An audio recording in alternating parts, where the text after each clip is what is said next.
Bonjour à tous et bienvenue dans cette nouvelle édition de l'Astuce du jour. Dans ce nouveau numéro, nous allons vous présenter les astuces pratiques pour dire adieu aux rougeurs des fesses chez les bébés.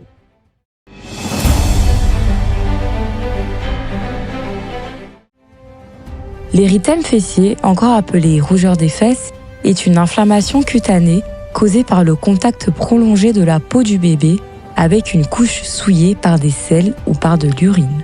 Elle peut aussi être causée par une irritation attribuable au détergent ou à l'assouplisseur employé pour laver les couches en tissu ou lorsque les couches lavables sont mal rincées ou encore par une substance présente dans les couches jetables de certaines marques. Bien que bénin et généralement sans conséquences graves, l'érythème fessier est malgré tout douloureux pour vos bébés. La plupart du temps, l'érythème guérit en quelques jours sans médication, mais voici ce que vous pouvez faire pour soulager votre bébé. Changez la couche de votre bébé dès qu'elle est souillée par de l'urine ou par des selles. Au moment du changement de couche, lavez délicatement les fesses de votre bébé avec une débarbouillette et de l'eau tiède additionnée d'une goutte d'huile d'olive. Évitez le savon ou choisissez un savon doux hypoallergénique.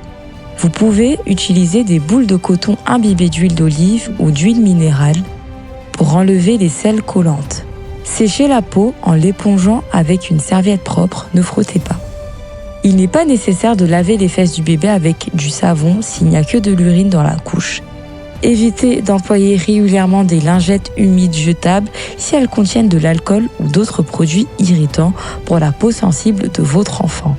Les lingettes humides ne contenant ni parfum ni alcool sont généralement bien tolérées. Protégez les fesses de votre bébé en y appliquant un onguent non parfumé à base d'oxyde de zinc ou de gelée de pétrole, en d'autres termes de la vaseline, avant de lui mettre une couche propre. N'appliquez pas de poudre de talc parce que ce produit peut irriter les poumons de votre enfant. Utilisez des couches très absorbantes afin que les fesses de votre bébé restent au sec. Lors des épisodes d'érythème fessier, laissez votre bébé les fesses à l'air le plus souvent possible.